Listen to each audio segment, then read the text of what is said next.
Buenas tardes, mi nombre es Pablo Méndez. El día de hoy vamos a ver un caso de regresión lineal múltiple aplicado a Exhaustat. El día de hoy también está conmigo Elías Mercado, de soporte estadístico también, aquí en MVSense, y entre los dos vamos a dar esta explicación.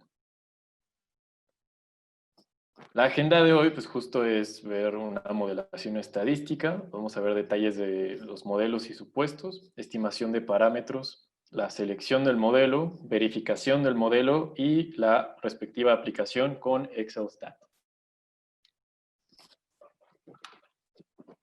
Bueno, en Vicens somos una empresa que ofrece una amplia gama de servicios de consultoría y contamos con las herramientas y la experiencia necesarias para hacer crecer tu conocimiento sensorial y estadístico. Trabajamos con nuestros clientes desde el inicio hasta el fin de sus proyectos y siempre nos centramos en sus necesidades. A la vez que producimos nuevas ideas, desarrollamos estrategias efectivas y diseñamos soluciones escalables de alta calidad. Además, somos distribuidores autorizados en el continente americano del software FIS por Biosystems y ARCS, así como soporte de Exhaustat y FIS.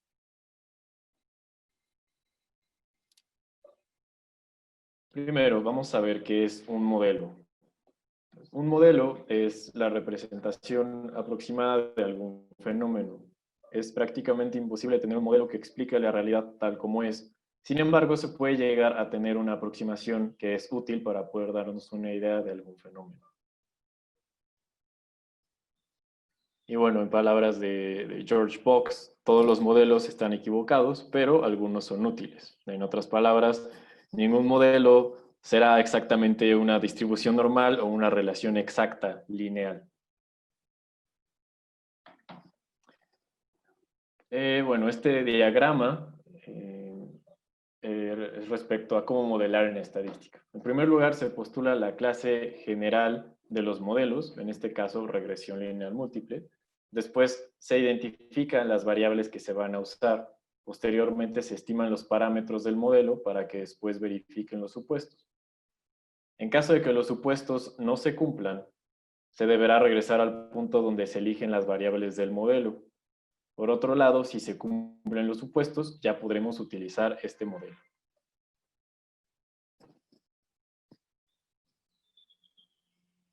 Y bueno, en términos generales, el modelo de regresión lineal nos ofrece una forma de explicar a una variable dependiente en términos de otras variables a través de una relación lineal. Las variables explicativas pueden ser solo uno, como en el caso de la regresión lineal simple, que es esta imagen de la izquierda. Esta imagen de la izquierda. O más variables, ¿no? Que sería la imagen de la derecha. Aquí podemos ver que tenemos nada más un eje X y un eje Y en la imagen de la derecha, y aquí en regresión lineal múltiple pues, tenemos tres ejes, teniendo MPG, weight y horsepower.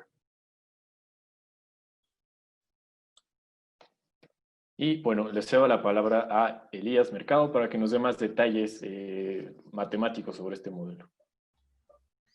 Hola, yo soy Elías. Como les comentaba Pablo, pues vamos a ver brevemente pues la base matemática del modelo de regresión lineal para que después en ExcelStats se pueda como identificar realmente qué significa cada cosa que nos arroja el modelo. Bueno, para empezar, el modelo de regresión lineal múltiple se puede expresar como una variable de respuesta, que sería y, en términos de una suma con las variables regresoras o explicativas, y cada una de estas va a tener un peso, que van a ser los coeficientes beta 0 hasta beta p, y aparte, como es un modelo aleatorio estadístico, se tiene que agregar un error. Y pues nada, se le suma el error, que sería un error aleatorio.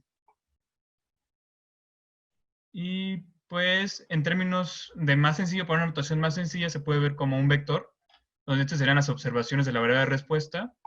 Ese sería el vector de los errores. Este sería el vector de los coeficientes. Y esta sería la matriz de las variables explicativas o dependientes. Y se puede ver simplemente como que el vector y es igual a la multiplicación de la matriz X por el vector de coeficientes más un vector de errores. Posteriormente, como en todos los modelos matemáticos, se tienen que tomar supuestos, ¿no? Para poder que tenga conclusiones válidas. Los supuestos más importantes que toma el de regresión lineal múltiple simplemente es que el rango de la matriz X, que es el de las variables independientes, sea completo. En términos generales, eso quiere decir que las variables independientes o explicativas no tienen que tener relación alguna entre sí. Un ejemplo muy sencillo sería como si en nuestro modelo incluyéramos la temperatura en grados Fahrenheit y la temperatura en grados Celsius. Esas dos variables son totalmente dependientes porque, pues, si aumenta uno, aumenta el otro.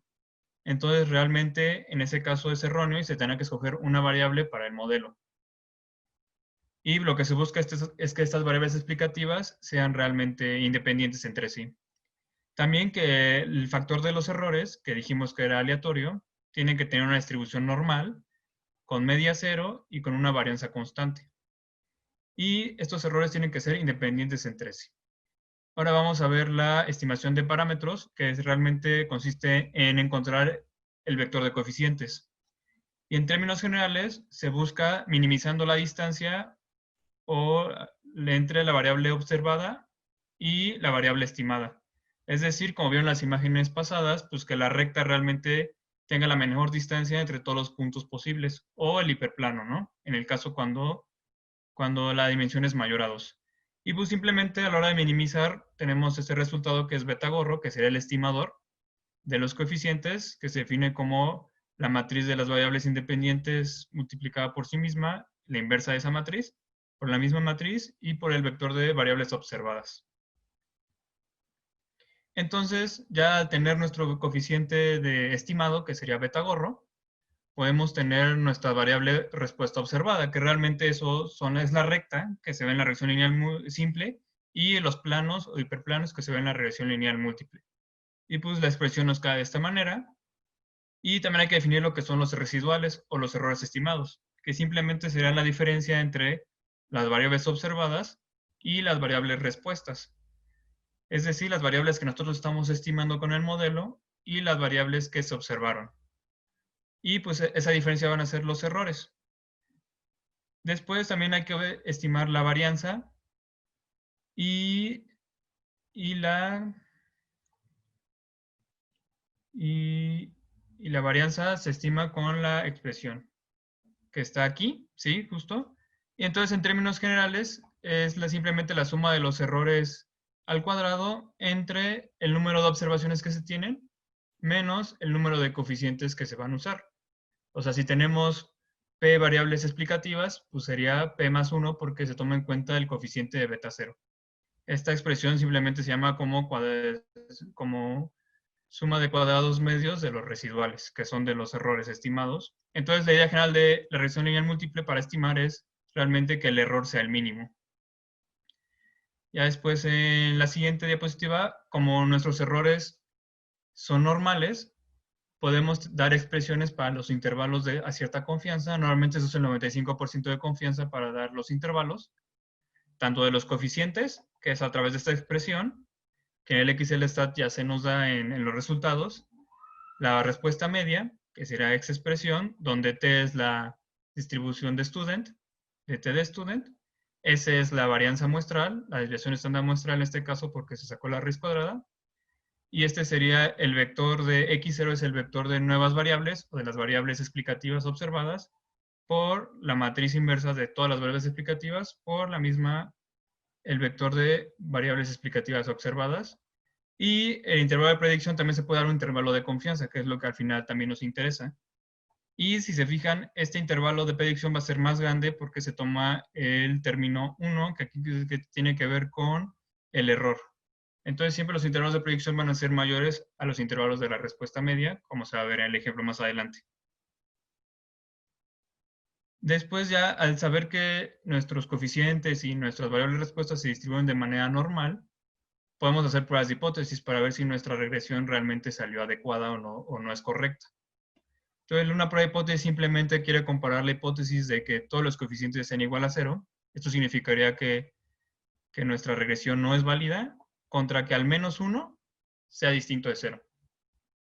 Y pues para comprobar esta hipótesis y se tiene una conclusión, se usa la estadística de prueba, donde es la suma de cuadrados de la regresión, que simplemente es la suma de la diferencia de las variables estimadas menos la media de las variables observadas, o sea, el promedio, entre el número de variables independientes que vamos a usar, que es a cuadrados medios de los regresores, y esto va a ser entre los cuadrados medios de los residuales, que esa es la expresión que vimos anteriormente para la varianza. Y se va a rechazar el hecho de que todos nuestros coeficientes sean igual a 0, es decir, se rechaza H0, si nuestro estadístico de prueba F sale mayor a un cierto valor de la distribución F, dependiendo de qué significancia queremos tomar. Normalmente se toma 0.05, o lo que sería equivalente a decir que el valor P sea menor a alfa. Es decir, si vamos a tomar un valor de 0.05, si nuestro valor P es menor a alfa, o sea, menor a 0.05, entonces se va a rechazar la hipótesis nula, que es H0, y se va a aceptar que nuestro modelo es válido. También en la siguiente diapositiva podemos ver que se pueden hacer pruebas de hipótesis, pero para cada coeficiente. Esto es para ver si nuestras variables que estamos tomando son explicativas o no, si realmente son válidas en nuestro modelo o no. En este caso vamos a tomar nuestro estadístico T, que simplemente es la variable estimada entre la desviación estándar. Y aquí simplemente se va a rechazar si nuestro estadístico T es mayor al cuantil T dependiendo del alfa, que normalmente es a 0.05, o que es equivalente a que el valor P sea menor a 0.05. Esto significa que si nuestro valor P es menor a 0.05, vamos a rechazar H0. Es decir, vamos a aceptar que este coeficiente es distinto de 0 y por lo tanto que esa variable explicativa sí es significativa para nuestra regresión. Y por último, antes de pasar a la selección de variables, es definir lo que es el R cuadrada. Mucha gente usa R cuadrada para ver qué tan buen modelo es, pero realmente el R cuadrada significa el porcentaje de variabilidad que se explica a la respuesta observada, o sea, la variable que nos interesa, dada la regresión. Es decir, el porcentaje de variabilidad de los datos explicados por el modelo. Realmente buscamos que este R cuadrada sea grande y simplemente se define como la suma de cuadrados de los regresores entre la suma de cuadrados totales. Y realmente muchas veces en un modelo se van a tener muchas variables explicativas que podemos usar. Sin embargo, lo ideal no sería usar todas, porque al usar todas, nuestra varianza del modelo va a aumentar y eso nos puede dar conclusiones más inexactas. Por otro lado, la variabilidad también se va a explicar mejor si agregamos más variables explicativas. Pero hay que buscar un punto medio y para eso existen ciertos criterios con los que se va a encontrar el mejor modelo. Y las consecuencias incorrectas de que se encuentre un mal modelo que se usen variables de más o menos es la sobreespecificación o subespecificación. Y realmente eso implica que nuestro modelo, nuestros coeficientes estimados no sean muy correctos. Entonces estos son los criterios realmente que solemos usar o que en XLT se nos suele arrojar los resultados, que como habías mencionado el coeficiente de determinación múltiple, que explica qué tanta variabilidad hay en los datos, y mientras más grande sea mejor, ¿no? Pero en regresión lineal múltiple, este siempre va a aumentar cuando aumente el número de variables explicativas o variables independientes, lo cual ya hemos visto que no es del todo correcto. Entonces, realmente en regresión lineal múltiple se usa el R cuadrado ajustado, que hace un ajuste dependiendo de la cantidad de variables explicativas que tengas y no necesariamente se aumenta el número de variables explicativas. Entonces, en regresión lineal múltiple nos vamos a fijar realmente en R cuadrada ajustada. También está el criterio de error cuadrático medio, que es la varianza, como hemos dicho, y realmente se busca que sea mínima, o sea, que sea poca la varianza del modelo. Y un criterio muy usado, que es el que más se usa porque considera tanto el hecho de no tener tantos regresores o variables explicativas y el hecho de que nuestra varianza sea pequeña, es el modelo de criterio de información de Akaike, que se denomina como A y C. Y se calcula con esa expresión, que en XLStat ya se calcula de manera automática. Y en caso de que queramos usar un modelo para sacar pronósticos, se usa este criterio que se llama PRES, que simplemente es que la diferencia entre los pronósticos y la variable estimada sea mínima. Y esos serán los criterios más usados en regresión lineal múltiple para escoger un modelo.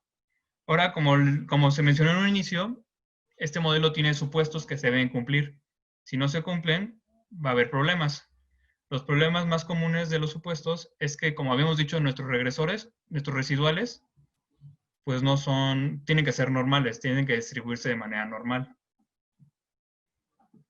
Y el problema sería que estos residuales no tengan una distribución normal, también que no tengan una varianza constante y que haya relación entre ellos. Es decir, que los errores dependan entre sí, lo cual es incorrecto porque habíamos dicho que para hacer un modelo de regresión lineal múltiple los errores tienen que ser independientes. Y por último, el de colinealidad, que este simplemente es un reflejo de que las variables explicativas no sean independientes. Entonces, para verificar los supuestos, primero, por ejemplo, normalidad, se puede verificar por la gráfica cuantil-cuantil, donde los puntos de los residuos o residuales tienen que estar sobre la línea recta. Es decir, si está sobre la línea recta, es que los residuales prácticamente son normales.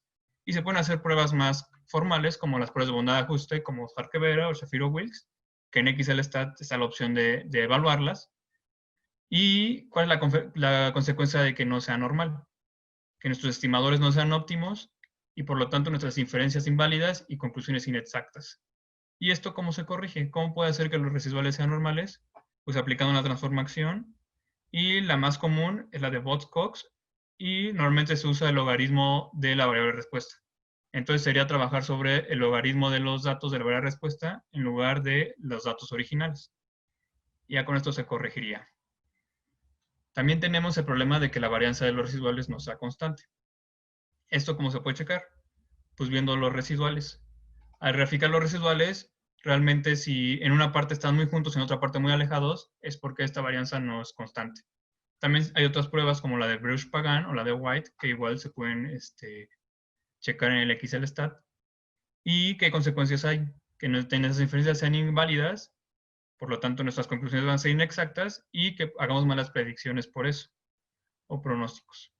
Y esto se corrige de la misma manera de la normalidad, haciendo una transformación. Realmente la más famosa, lo más clásica es aplicar el logaritmo a la variable de respuesta o usar otro tipo de modelos como mínimos cuadrados generalizados o ponderados.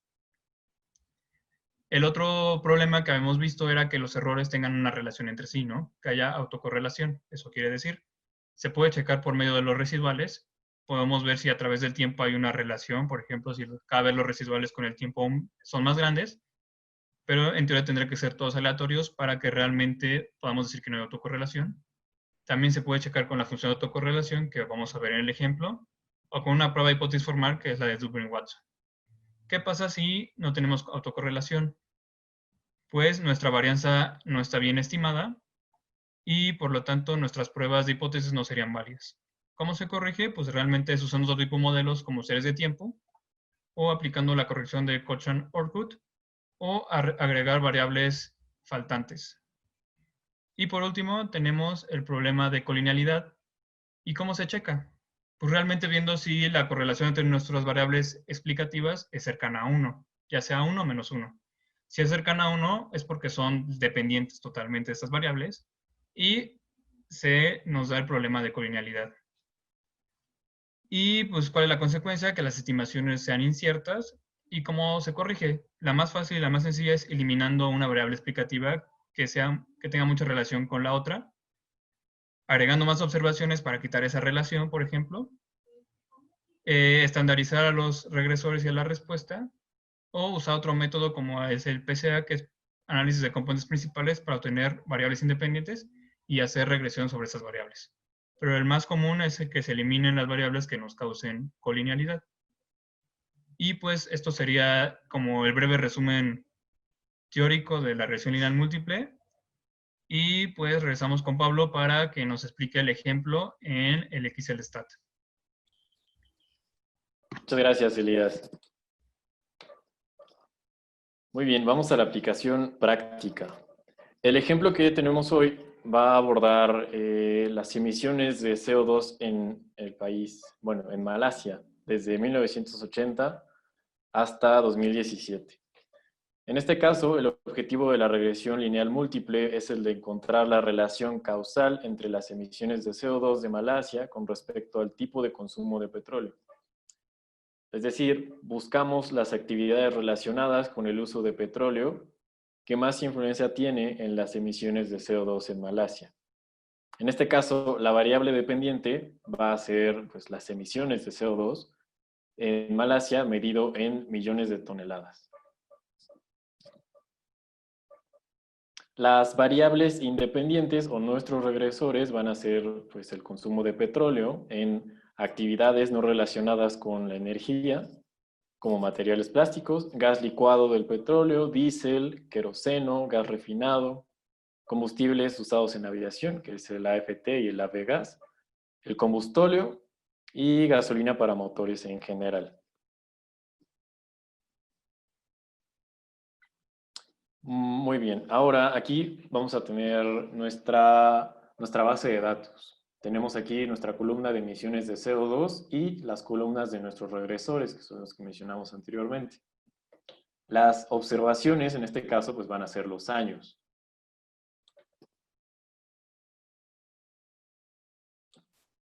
Ahora voy a ir alternando la vista entre Excel y PowerPoint para que vayamos viendo justo paso por paso. Entonces, aquí, como pueden ver, el primer paso pues, sería abrir Excel y vamos a tener nuestra base de datos. A ver, ¿dónde está aquí? Entonces, como aquí podemos ver en la presentación, tenemos que dar clic en la pestaña Modelación de datos, que, bueno, en este caso lo tengo en inglés, pero es muy sencillo cambiarlo de idioma, ¿no? Damos clic en Language y damos clic en Spanish.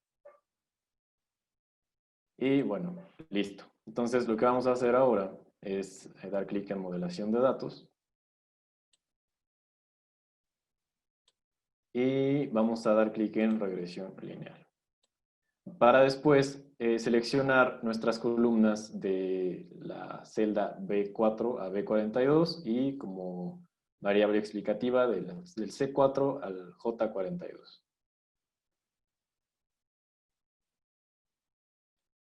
Aquí, muy bien, seleccionamos esto. Y acá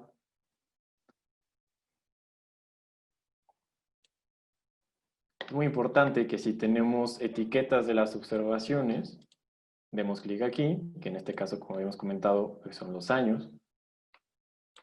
Y si vamos a tener etiquetas en las variables, también seleccionemos esta casilla, si no, no nos va a poder correr el programa. Muy bien. ¿Qué vamos a hacer aquí? Vamos a ir a la pestaña de opciones, vamos a ir a la pestaña modelo y vamos a seleccionar mejor modelo con el criterio de A y C de acá, y que como habíamos mencionado anteriormente. Entonces, opciones, modelo, mejor modelo y A y C de acá. Vamos a dar clic en resultados después para ver aquí estadísticos, coeficientes. Vamos a seleccionar estas. Y vamos a correrlo. Vamos a dar clic en OK. Esto es importante porque nos permite verificar qué es la selección que estamos haciendo. Por ejemplo, si seleccionáramos por accidente dos columnas aquí en variable Y, pues ya podríamos regresar a rehacer toda la selección, ¿no? Entonces damos clic en OK, verificamos que todo esté bien seleccionado y damos clic en continuar. Muy bien, entonces aquí tenemos otra ventaja de usar Excelstat. Podemos brincar de resultado a resultado. En este caso, lo que nos interesa para verificar el modelo es ir directamente a la matriz de correlaciones. Entonces, vamos a dar clic aquí y vamos directo a la matriz de correlaciones. Como mencionamos aquí en la presentación, ya que lo ocurrimos, nos podemos percatar de que hay una variable que tiene 0.99 de correlación con otra. En este caso, pues, ¿cuál es? Es el motor, bueno, la gasolina, con el combustible ATF y AVGAS. Entonces, lo ideal es eliminar alguna de estas variables para evitar problemas de colinealidad. Entonces, vamos a la parte de parámetros de modelo. Aquí podemos ver que la gasolina para aviones tiene mayor significancia, p-value, más chico, o sea, este. Y pues lo ideal sería quitar la variable motor petrol, que es la gasolina de motores en general, por ser la menos influyente de las dos. En este caso, pues vamos a seleccionar esta, ¿no? Para eliminarla de nuestro modelo. ¿Qué vamos a hacer ahora? Pues vamos a repetir el proceso, ¿no? Solamente que esta vez no vamos a tomar en cuenta la variable que acabamos de eliminar, que es motor petrol. Entonces, regresamos a nuestra hoja de datos. No es necesario volver a dar clic aquí y modelación de datos. Vamos a tomar otro atajo que nos da Excelstat. Vamos a ir a la parte de arriba. Vamos a dar clic en este botón de play. Y pues listo. Nada más tenemos que volver a seleccionar. Pues supongamos aquí es la columna I. Entonces en vez de J ponemos I. Y todo lo demás va a quedar grabado. Todas las selecciones que hicimos anteriormente, exceptuando, claro, Motor Petrol, ya quedaron. Entonces damos clic en OK. Ahora tenemos 8 columnas cuantitativas y damos clic en continuar.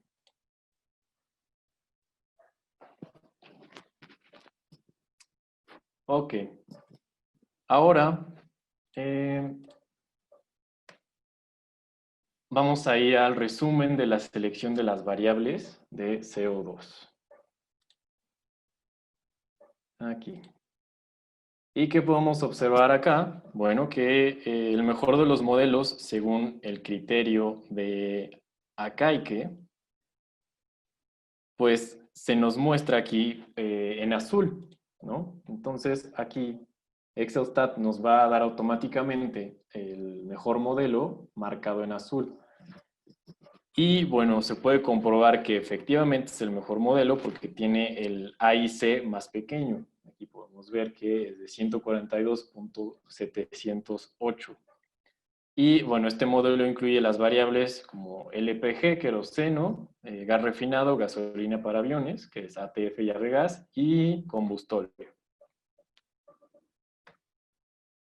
Después vamos a pasar a esta tabla que nos muestra los valores correspondientes a los distintos criterios. Podemos ver que R cuadrada ajustada, es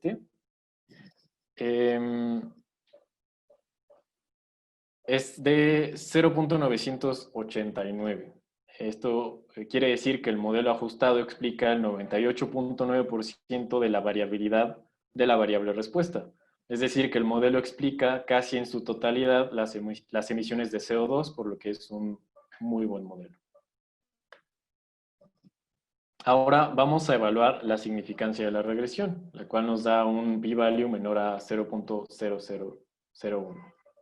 Asimismo, casi todos los coeficientes tienen un p-value menor a esto, lo cual quiere decir que casi todos los coeficientes son muy significantes para la regresión. El único que no es muy significante es el combustóleo. Sin embargo, pues como veíamos previamente, como está dentro del modelo, pues lo recomendable es no eliminarlo. Ahora vamos aquí a verificar los supuestos del modelo. Vamos a graficar los residuales. Como podemos ver aquí en Excelstat. Vamos a ir directo acá. ¿Dónde está la normalidad de los residuos? Aquí está. Podemos ver que grafica varias cosas que veremos en un momento, ¿no? Pero la primera es la gráfica de los residuos. Aquí podemos ver que el comportamiento pareciera que es aleatorio y parece que son independientes. La varianza que tienen es constante porque pues, al parecer tienen la misma dispersión con respecto a cero, que es la media. En un inicio se podría decir que no tiene problemas de heteroscedasticidad. Y bueno, vamos a ver, para hacer las pruebas de normalidad, tenemos que hacer pruebas de bondad de ajuste de la normal. Y esto se grafica por medio de una gráfica cuantil. En Excelstat, en la pestaña de pruebas de normalidad, es donde se selecciona qué se quiere hacer sobre los residuales. Entonces, vamos a hacer esta prueba de normalidad seleccionando los residuales, que podemos ver que está del F155 al F190. Ahora, en vez de ponernos a buscar aquí, puede haber otro atajo. Podemos buscar pruebas de normalidad. Y vamos a dar clic en resultados y aquí está, listo, pruebas de normalidad. Ahora vamos a F155.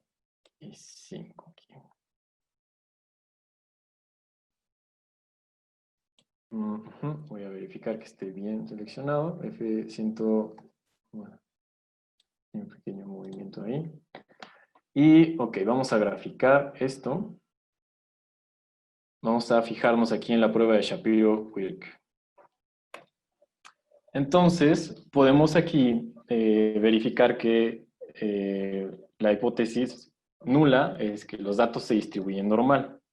Entonces, al tener un p-value muy alto, no se puede rechazar dicha hipótesis, por lo tanto, se puede asegurar que los residuos son normales. Esta afirmación también se cumple si se ve la gráfica cuantil-cuantil, ya que los cuantiles de los residuos se acercan mucho a la línea recta, lo que podemos ver aquí, en la gráfica del lado derecho, lo que indica que aparentemente sí se distribuyen normalmente. Ahora, para revisar si los errores tienen autocorrelación, en la pestaña de series de tiempo se tiene la opción de hacer un análisis descriptivo, en donde se selecciona a los residuos y se pide graficar el autocorrelograma o la función de autocorrelación parcial. Que, bueno, tendríamos que ir directo a la pestaña de series temporales, seleccionar ahora, bueno, de nuevo los residuos y graficar el autocorrelograma. Este es el resultado que tendríamos. Aparentemente hay una muy pequeña correlación. Sin embargo, esta no es evidente, por lo que en términos prácticos la correlación es inconclusa. ¿No? Podemos ver aquí que pues no pasan de los límites.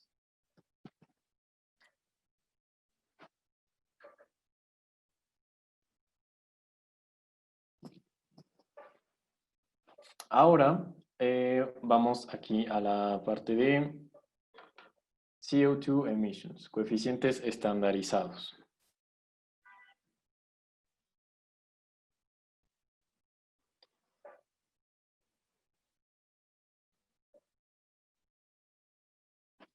La variable que más influencia positiva tiene sobre las emisiones de CO2 es el uso del petróleo para aviones. Aquí lo podemos ver, el ATF y el AVGAS. Y bueno, en segundo y tercer lugar, pues quedaría el LPG y el gas refinado. Y bueno, tanto el uso del gas LP como del gas refinado tienen un impacto positivo sobre las emisiones de CO2 y pues el queroseno pues tiene un impacto negativo. En esta gráfica podemos observar que la respuesta ajustada explica de manera adecuada los datos observados. Pues es un buen modelo para predecir. Y bueno, como conclusión, después de verificar los supuestos del modelo, podemos concluir que el modelo ajustado es válido. Y al interpretar los resultados se puede concluir que la actividad relacionada al consumo de petróleo que produce más emisiones de CO2 en Malasia es el transporte aéreo. ¿En qué otros lados podemos aplicar regresión lineal múltiple? Bueno, en econometría, por ejemplo, podemos explicar variables como consumo, gasto, inversión y otras variables. En estudios de mercado, podemos explicar la preferencia de algún producto en función de distintas características del mismo. Y en medicina podemos entender la variación de la presión arterial en función del peso, en función de la estatura y el origen. Ahora, déjenme compartirles este link. En caso de los usuarios de Excelstat, bueno, pues no tienen que descargar la versión gratuita de 14 días, pero para las personas que no estén familiarizados con Excelstat, más que pues este webinar, pueden descargar esta prueba gratuita de 14 días. Lo único que tienen que hacer es, bueno, llenar este formato con su nombre, apellido, correo electrónico, teléfono, la organización a la que pertenecen. En caso de ser estudiantes, bueno, pues qué universidad, en qué universidad estudian. La posición profesional, en este caso para los estudiantes, pues sería estudiante, ¿no? El país al que pertenecen y aquí seleccionar qué, pues, qué son, ¿no? Y Excelstat está disponible para Windows y para Mac. Ya les envié esta liga al chat para que puedan revisarlo. Hay muchísimos análisis que pueden hacer con Excelstat, más de 200. Y bueno, esto pues, es un solo análisis de los que pues, ya estaremos viendo en el futuro, ¿no? Cualquier cosa que surja, si tienen alguna duda, pueden contactarme. Aquí está mi correo, pablo.mendez@envisense.com. Pueden revisar las redes sociales de Envisense, donde estamos subiendo contenido pues, cada semana. Y bueno, las redes sociales de Excelstat, que están pues, también como nosotros en LinkedIn, Facebook, Twitter y YouTube. Si tienen alguna base de datos de regresión lineal múltiple que, pues, que les gustaría analizar con Excelstat, pueden contactarme también y mandarla y pues ya vemos cómo la resolvemos. Y bueno, pues aquí está la liga que les mandé y espero que les haya gustado. Manténganse sanos y nos vemos en un próximo webinar.